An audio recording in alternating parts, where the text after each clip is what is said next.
Hey guys, so it's been a long time, but I thought I'd post it today. I think it's been like 4 or 5 years, something like that. But anyways, I'm glad you guys are here, and I'd like to talk today about finding your purpose.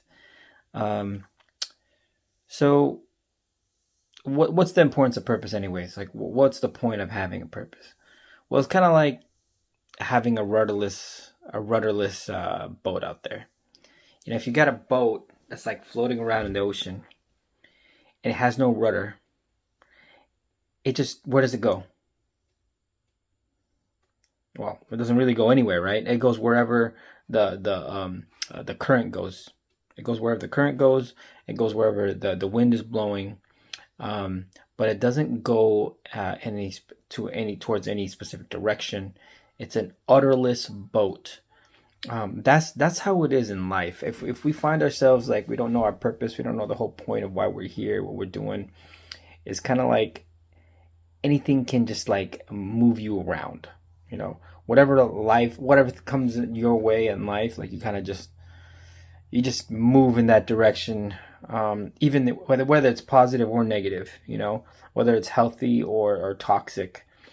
But when you have a rudder, when you have a purpose, when you have a direction, then you can kind of that's when you can start making decisions, right? You can kind of start saying, okay, well, I don't want to go this way, even though the wind is blowing me so hard this way. I don't want to go that way, even though the currents are pulling me that way. But you can actually now use these elements around you in life. You can use the wind and you can use the currents to your benefit to kind of help you get to where you want to go. You make the decision. You're controlling where you're headed in life. Does that make sense? So I think it's probably the most important thing you can have in life when you start it. Unfortunately, that's not something that we learn in school or anything like that. It's like, how do you find your purpose, whatnot. But that's why we're talking. So, so how do you actually do it? It's a great question. And if we always knew the answer to that question, we'd all be better off, right? So I'm gonna give you things that can help you find out what your purpose is, okay? But you gotta really practice it. You gotta really try it. So the first one is ask yourself what compels you, what moves you. Now you're like, well, what does that mean? What moves me? What compels me? Um, it's kind of like this. Uh, I gotta think of a story. Let me think. So I'm gonna give an example for myself, right? Because that's the only thing I know is my own personal experiences. Um, uh, when I was younger, I hated seeing people suffer. Actually, even when I was a little kid, when I saw another little kid crying, I would start to tear up too. Never mind what the kid was doing or what the reason for them crying. I don't know. I just cared, right? And as I got older, whenever I saw human suffering, I really want to do something about it. And and then after that, at the age of 8, my sister passed away, which she died from a rare cancer, fast-moving cancer called epithelioid sarcoma, and so I started getting interested into health and getting into the health field. But you see, what was pulling me along there is this like I didn't like watching suffering in other people, and I wanted people to be healthy, you know. But there's different points in your life. If you look back, like what compels you, what moves you to something you can't really put your finger on it. Why? Like I can't even put my finger on it. Why I cared so much that I would, go through medical school and do all these things to try to help people, right? And that I didn't want people suffering so much that I would put myself through that torture. And if you've ever been through medical school, yeah, it's torturous. I don't know. I didn't like. I still get nightmares to this day about medical school. But anyways, but I went through that because What compels me? What moves me? Well, trying to help others and trying to relieve suffering. I don't know. That compels me. That moves me. Um, so then ask yourself this other question: what makes you angry? Like, it's not just like petty things, like I hate it when you know I wake up on the wrong side of the bed. No, nothing like petty like that, but like what makes you angry in terms of like society? What makes you angry in terms of like something that seems like the status quo, but you just don't like the status quo, right? Like for example, I'm gonna use like Martin Luther King Jr. as an example, who didn't like injustice. It irked him, right? It bothered him. So what did he do? Well, he got up and did something about it, right? And of course now history goes what Martin Luther King Jr. did, but it's just an example. Like what is it when you look at the world and you look at like even your family, or even just like your friendships and relationships, and you look at all these things, like what just maybe it's a small irritation at first, but then you stop and think about it, like that really bothers me. Like going back to the example of helping people and trying to relieve suffering, it bothered me um, when I saw somebody hurting and they didn't have to hurt, right? And that goes with physical ailments as well as emotional ties and emotional thinking. Um, and it's funny because growing up, like my friends would like tell me all their problems and stuff like that, and the relationship problems stuff.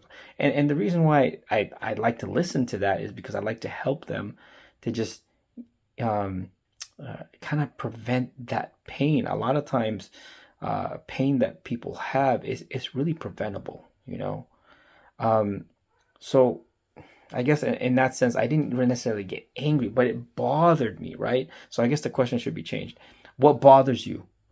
What bothers you, and that makes you like the edge of your seat, like you want to do something about it, right? So what bothers you in society, in the culture, and what's held to be the status quo, and something that you may be inclined to just maybe someone needs to do something about that. Like yeah, if you get someone that irks you to the point that you tell yourself that it just comes out, someone should do something about that. Hey, maybe that someone's you, right? So that's the second question. And so here's the last one. The third thing that I suggest you do if you're really trying to find your purpose is to pray about it.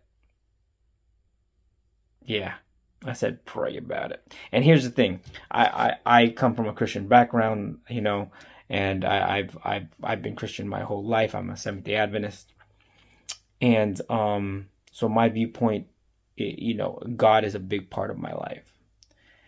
And so I say pray about it. Now, if you don't believe in God, hey, that's one thing. Or if you believe in a different God than myself, then that's another thing. But I do believe that there's an inherent spirituality that we're all like kind of lacking in our society these days, in America, right? We kind of forget that there's something that's part of our well-being, which is our spirituality, that should be nurtured, should be addressed, and we may not understand it. We can't break it down like in the sciences, right? And then test it and make these hypotheses and theories and break it down and see how each element works. We can't do that with spirituality.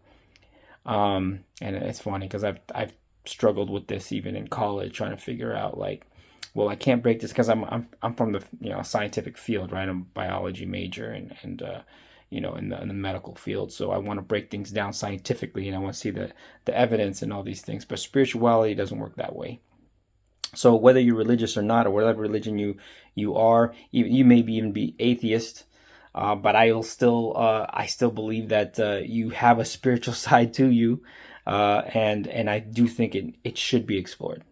You should try to understand it. So from a Christian perspective, I'll say this is pray about it. And why do I say pray about it? Well, I believe that God created us, right? Like here's an example. Like let's say I take some boards and some pieces of wood. I put it together and I make something that looks like a chair. Now, how what determines that it's a chair and how this thing's going to be used? Me, right? I determine it because I put it together. So I say it's a chair and I created it to be a chair. Now, I could have made it to be a table, or I could have made it to be, something else.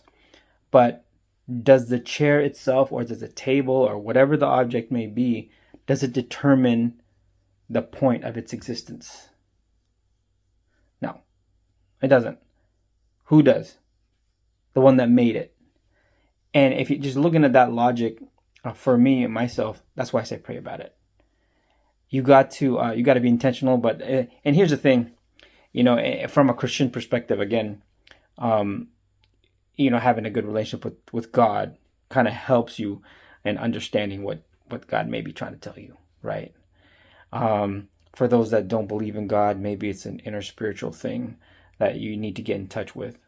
But regardless, you got to it really helps you, in my opinion, to get in touch with your spirituality and try to get that knowledge that you can't exactly explain, right? So, in my perspective, growing up, I think prayer is very powerful, and it's led me to where I am today. And yes, I am a physician. I am a doctor. I may not look it. I may not even speak like a doctor sometimes. And I really don't like to do that, anyways. But I do that only for colleagues and stuff when I need to. But anyways, I want you guys to give this a try. If you don't want to ask you don't want to do the last part, at least do the first two. Ask yourself those questions, and tell me what you think. Because I want to hear from you. And it's interesting because I'm sharing this information about myself and whatnot, but I actually want to hear who my audience is. So what does compel you, and what does make you, what does bother you, and anyways, looking forward to responding back to you guys. And this is Dr. R. Now I changed the name of the channel to the Men's Room. But of course, women are also invited to, not the men's room, like the bathroom, but this channel, but I put the men's room because I think I can relate better to men that are like myself that are trying to grow every day. Anyways, I'll see you guys later, and have a good one.